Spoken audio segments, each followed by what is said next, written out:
Now the Three Martini Lunch with Greg Corombos and Jim Garrity.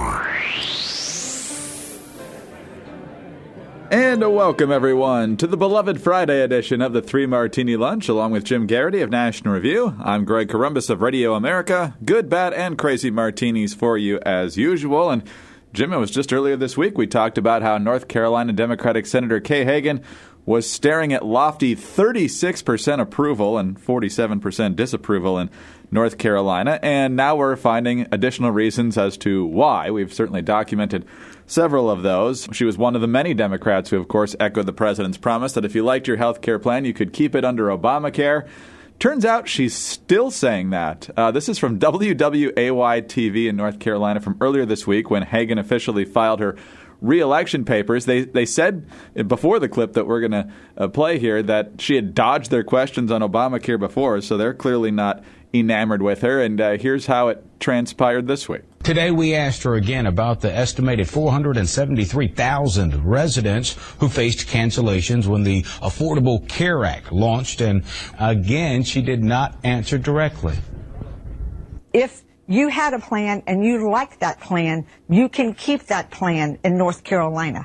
And I have sponsored legislation to make that permanent. Hagan says in the 2 years before the ACA launch, insurers sold policies that would not meet minimum standards of the new law. Blue Cross Blue Shield said this week that's not true. So Hagan is still lying, and Blue Cross immediately called her out on another one, Jim. Good week for Republicans, I guess, in North Carolina.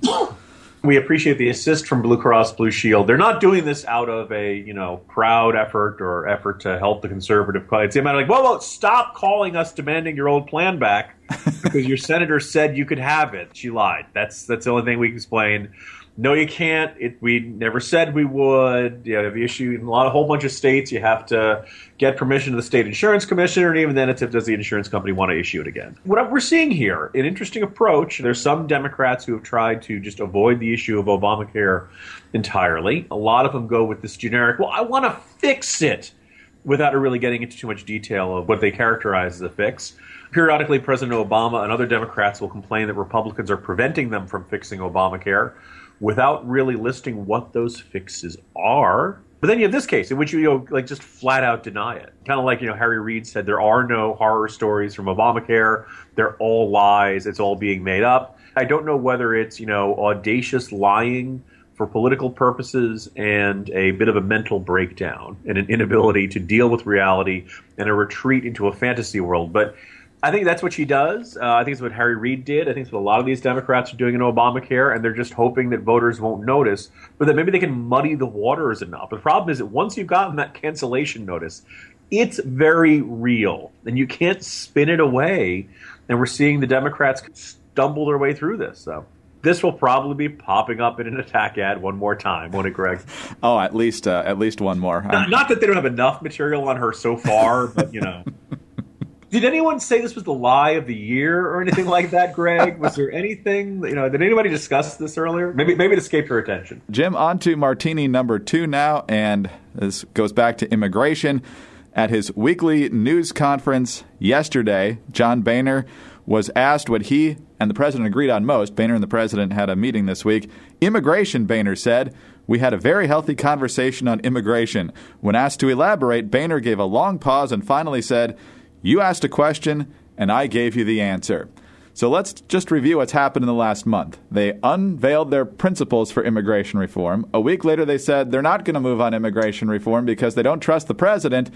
And now they had a very substantive conversation, Jim. So if there's anything that we usually like in politicians, it's clarity and consistency in positions, and we're clearly not getting that here. Yeah, I ordinarily would, like you say, all right, have the speaker meet with the president. What's the worst that could happen? But maybe this is the worst that could happen, that Boehner could say, all right, hey, let's get amnesty through. I only need 17 Republican votes, Hastert rule, schmastert rule. I got legacy to protect here. And there are a whole bunch of big corporations who love the idea of amnesty. So I'm cool with them. They're cool with me, I'm kind of struck by the number of high-level Republican officials who go beyond thinking, there are a lot of people here who aren't necessarily security risks. They aren't drug smugglers. They aren't gang members. They're just living the American dream. So if we could figure out some path to citizenship, some sort of penalty they could pay, and if they do the right things, national service or something like that, we could, find a place for them. You go from that to, even if you have that perspective, you have to know how much this divides the GOP. And you have to know that if they somehow managed to pass amnesty, it would make the fight way back in 2007 look like, I would say, a Tea Party, but that kind of is a different context these days. It would be warm and fuzzy compared to the fight that would break out now.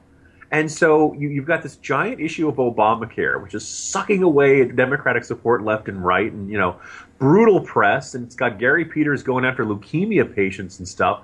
Then all of a sudden they just, let's bring this issue back that totally divides our party and put it front and center one more time.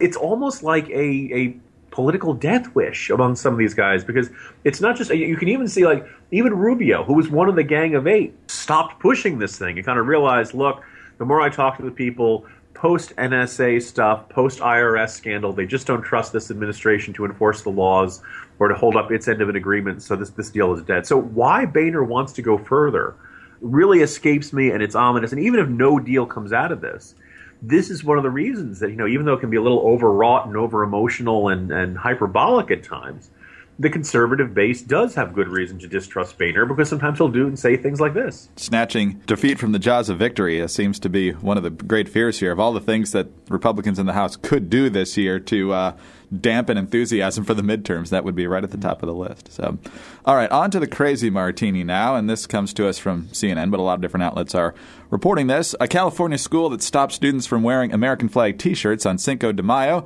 did not violate their constitutional rights, an appeals court ruled Thursday. The school's approach, according to the appeals court, and it's the Ninth Circuit, mind you, kept students safe in a climate of racial tension.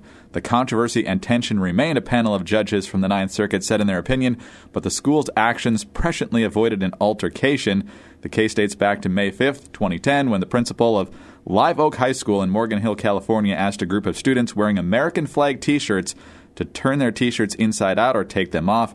The students refused, and that launched this whole court case, Jim. And so, as mentioned, there were clearly some racial tensions here. We don't know that the students with the American flags wore them with the best of patriotic intentions on that particular day. But the idea that you don't have the right to express yourself by wearing the American flag seems repulsive. This week has taught us a lot, Greg. It has taught us the menaces of our time are charter schools, at least according to the mayor of New York City, devoutly Christian bakers, according to all the people who are upset about Arizona's potential law, obviously leukemia patients in the eyes of Gary Peters, and, of course, these flag T-shirts. That is what terrifies us. That what needs to be clamped down upon. What's kind of fascinating is that whole decision, the school's treatment of it, isn't the problem here the racial tensions? Yes. Right? I mean, isn't part of the problem, so let's say you're a Mexican-American and you're really proud of your Mexican hair. Hey, good for you. Cinco de Mayo, hey, go celebrate it, guys. Have a good time. I'm not opposed to that. We in the Anglo culture have done a wonderful job of taking that noble foreign holiday and turning it into an excuse to drink, as we do with most foreign holidays like St. Patrick's Day and things like that. So here we have this holiday, and you want to wear a T-shirt with the Mexican flag on it? Go right ahead. But the question is, why does an American flag seem some sort of like racially inflammatory or provocative statement in these contexts? If you're a Mexican-American student, why would you be upset by somebody, now obviously when the Anglo students are wearing the American flag, and maybe Mexican-American students are wearing the Mexican flag, yeah, I can see why there's a problem. And I don't understand why you'd say, well, the American flag is incendiary. The American flag is the problem, but other people's flags. And then you turn into, well, maybe the rule is to have no flags. Now you're completely suppressing the freedom of expression. I've always subscribed to the idea that at school you don't have a freedom of expression. You're there to learn. You are, the government is providing you a service, so you're not allowed to go out and do protests and do all that kind of stuff. Past court decisions had agreed with me. I guess I'm now an old fuddy-duddy, but they've why this court decision? It's going to strike a chord, obviously. And look, yes, this is the Ninth Circuit, and they tend to be a little wacky about these things, but it's going to be seen as school districts banning the American flag. The next question is, so you ask the students to turn their shirts inside out. Greg, do you think they held the Pledge of Allegiance that day? It's a dramatic sea change in the experience of students, and I'm not surprised people are upset about it. And It is an appropriate crazy martini, Greg, because I can think of a few martinis that are crazier than this particular news item. Yes, when the American flag becomes incendiary speech, we've all got huge problems. But as you very eloquently said, it's just the latest in a long line of absurdity this week. Jim? Just going to say, Greg, when you and I were younger, the term incendiary American flag usually meant the controversy over flag burning. Yes! A completely different kind of incendiary. Yes, exactly. As I recall, we lost that one, too. Anyway, Jim, have a great weekend, and we'll talk to you on Monday. We'll see you Monday, Greg. Jim Garrity of National Review. I'm Greg Corombos of Radio America. Thanks for being with us today. And please join us again on Monday for the next 3 Martini Lunch.